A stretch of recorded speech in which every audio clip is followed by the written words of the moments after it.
real broad overview of the revenues and expenditure components of the government. The expenditures is typically how we list our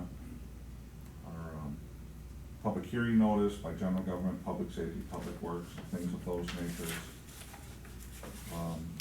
This is just in the general fund, and again, we'll certainly get into much more detail. The real, pilot revenues went up 11%, but that's a pretty modest number that they built 11% on. Our intergovernmental revenues, there's been a couple positive changes this year for intergovernmental that gave us at least a little bit of a boost, 3.6%, but then some fall offs as well. And expenditures, with the exception of the other financing uses, which is our debt service stabilization, we actually need less debt service stabilization in 2020 than we did in 2019. But those are coming from general fund reserves. Those are not, that's not new money. That's trying to make the best use of some of our general fund reserves in excess of the policy guidelines for maintaining those reserves. Anything on this big page here before we start getting into a little more detail? How did you, the 205,000, that's the surplus applied, how did you get to that number? How did you back into it, or did you? Well, if the predisposition is we're gonna allow debt service to increase 5%, then whatever it takes to fill that gap is the number we need for stabilization. It's the 5%, yeah. So what is our fund balance as a percentage of revenues?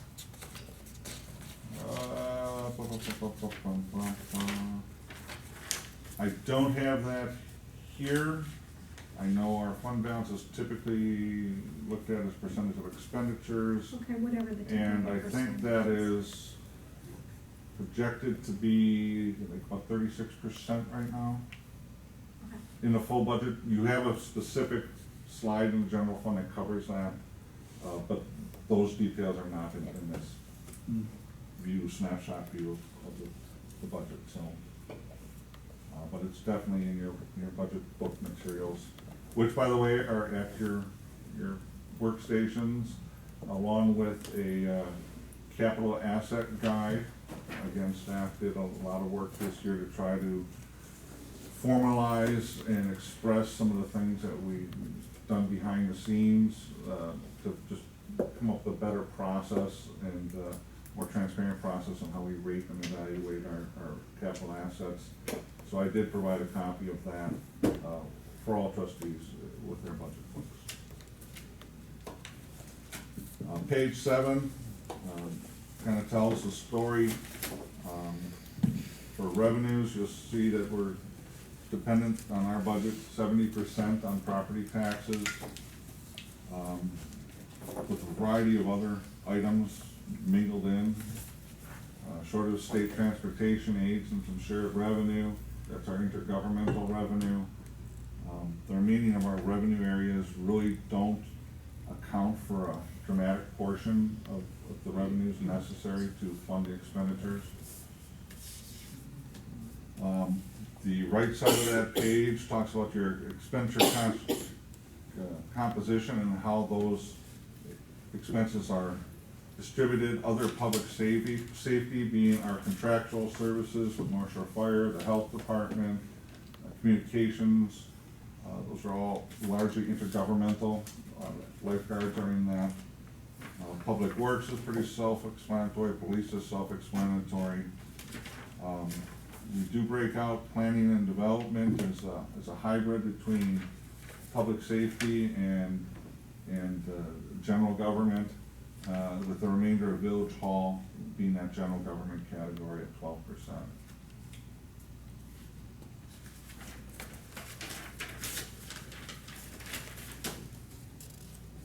Again, page 8 then is kind of again, as we get a little more detailed into the metrics here, this just talks about our general fund revenues. Got 6 bullet points that trying to highlight some of the major shifts within those divisions. Intergovernmental, we're expecting about a $75,000 increase in transportation aids this year. Part of that's a one-time increase in state funding. Part of that is there's an underlying trend line for the village for eligible funds for transportation aid.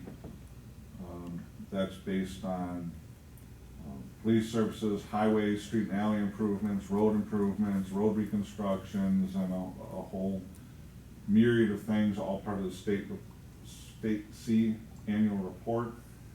And that is trending a little bit favorable for us at this point. And I will monitor that pretty much as we go through every construction cycle to see, you know, if we're gonna hit a pitfall. I will try to predict such pitfalls. But right now, we're still spending significant amount of resources on public infrastructure, so I expect our trends to be fairly stable for the next 5 to 6 years. Licenses and permits, nothing major, some minor changes, but in the scope of a $550,000 line item, nothing super dramatic. Fines, again, about a $55,000 decrease in fines. And we're just really watching our trends and watching the bank account, because these are all based on actual collections, so. Which are based on actual enforcement efforts, but. In some correlation, yes, absolutely. Charges for services are relatively unchanged. Other revenues, we touched on the interest earnings being about $100,000 more than last year's budget had projected. And then other financing sources is that debt stabilization support that we transferred to the debt service fund. We had a change in the number of community service officers who are doing the parking enforcement. Has that FTE declined over time? Or is it the same number of people? I don't believe in recent trends that number has declined, but we will certainly put that on a list for follow-up, you know, just validate I'm that. just trying to understand why that revenue just keeps dropping and dropping and dropping. It would be interesting to see how much the fines for night parking when we added the free nights, how much of those were tickets for people. Tickets. Well, you know, the community always offered a program that includes some free nights. Right, yeah. The part that dropped off within the police department is the expense of having additional staff over there just to manage that. That's now an automated process. But I believe the number of people on the street writing tickets is still two FTEs, which I believe has historically been the level since I've been here. Yeah, okay. Mike, I think what you were talking about is, didn't we go from 20 free nights to $2 regardless, and then back to totally free? Is that what you were referencing? I'm trying to remember exactly what it was, but I thought it went from, you know, a certain number of free nights to always charge. 12, was it? It used to be 12, Went to 20, and $2 beyond. 3 beyond. I thought it was $3. It used to be unlimited, first 12 free, additionals were $3 a night. Right. Then it went to 20 all free, then it went to 20, because if we're gonna have these costs with the Duncan system to administer that program, there was a point in time where we decided to put a $2 fee on those per night requested, and then that is what was taken off. But that, Yeah, then we talked again, you know, the correlation between that and the actual number of citations written would be somewhat challenging, Yeah, those metrics. But just the gross if they haven't. I know the police chief does have a fact sheet on trends for parking citations. Again, it's been an active discussion at staff level, so I'll make sure he brings that with his materials for his budgetary review next week. Yeah, because I think as part of the parking transportation study, that was one of the things requested. Parking fines, parking, different citations. Absolutely. Page 9 then gets into expenditures, and this is a summary by major category of the general fund expenditure groups. The change between 19 and 20. And all of those will have specific breakdown on each one of these to follow. So what I like to emphasize, for better or for worse, is that there's a lot of percentages tied up starting from the top of that list going down. Contractual payments, professional fees, insurance, utilities. Again, there's what I would call a lot of relatively fixed data that goes into that. Doesn't change much from year to year. But we'll have some more details on those as we go. Page 10 is our detail page for salaries and wages. We further break that out, police, public works, and all others.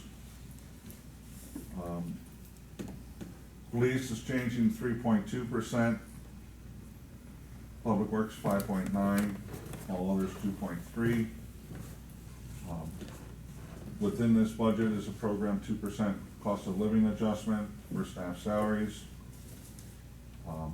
In addition to that, the police union, the board had approved a 2-year contract with 2.25% increases in wages for the police union in late 2018 for the 2019-2020 fiscal years.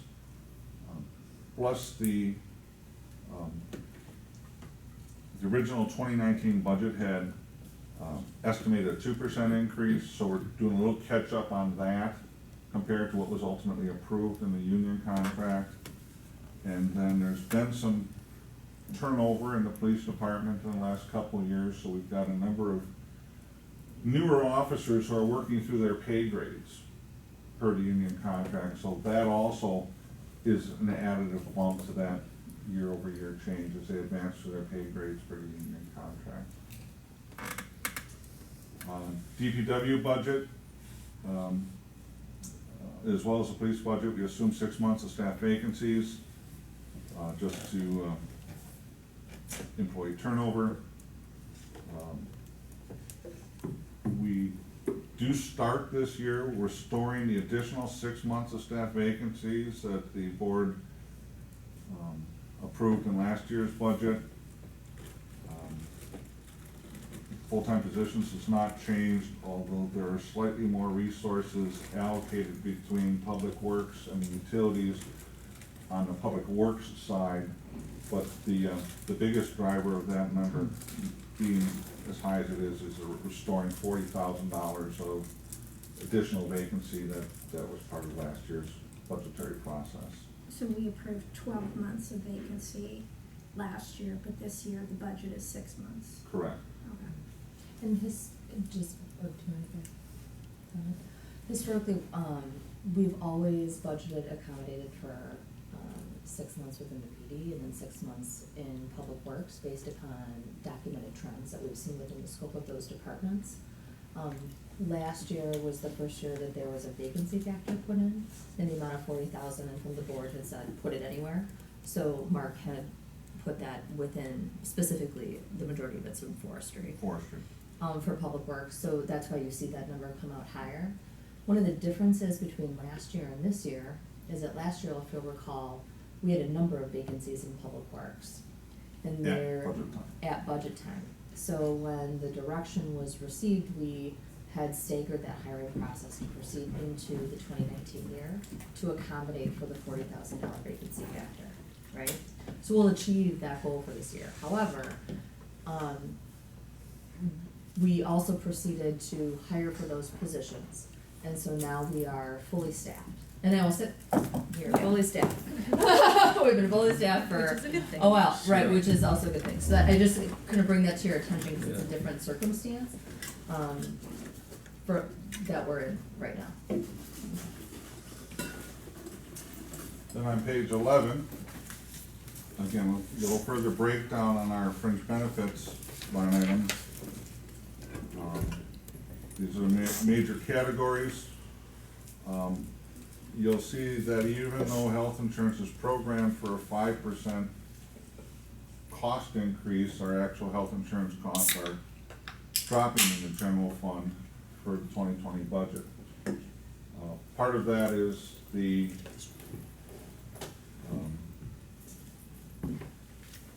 due to employee turnover and specific employee election options for health insurance coverage, that has turned out to be favorable compared to last year's budgetary assumptions.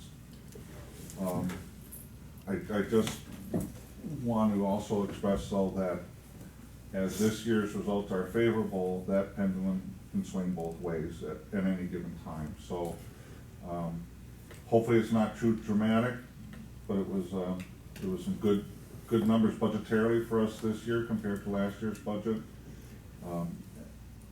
And we'll take the win, right? Did you say it did go up by 5%, or is that our estimation? That's our estimate right now. And last year we estimated at 10%. Why such a big change? Well, we've had a very positive year from an insurance perspective, in the reviews that we've done with our insurer. We've actually had the most positive year in the last. Meaning Several less years. claims. Yeah. That's great. It's really kind of been, Last so year, really nice, last it's year we nice of had him. Healthy employees. Yeah, right, So- so, you know, it's also our first year with our new insurer, you know, so we're setting a good baseline, with our switch to WCA, and so we're hoping that it again. And it's a different type of relationship than just, we're part of that group, not just a Mhm. contracted service agreement. Fire department get their numbers? Don't we have the same For, health insurance? they have the same broker, so they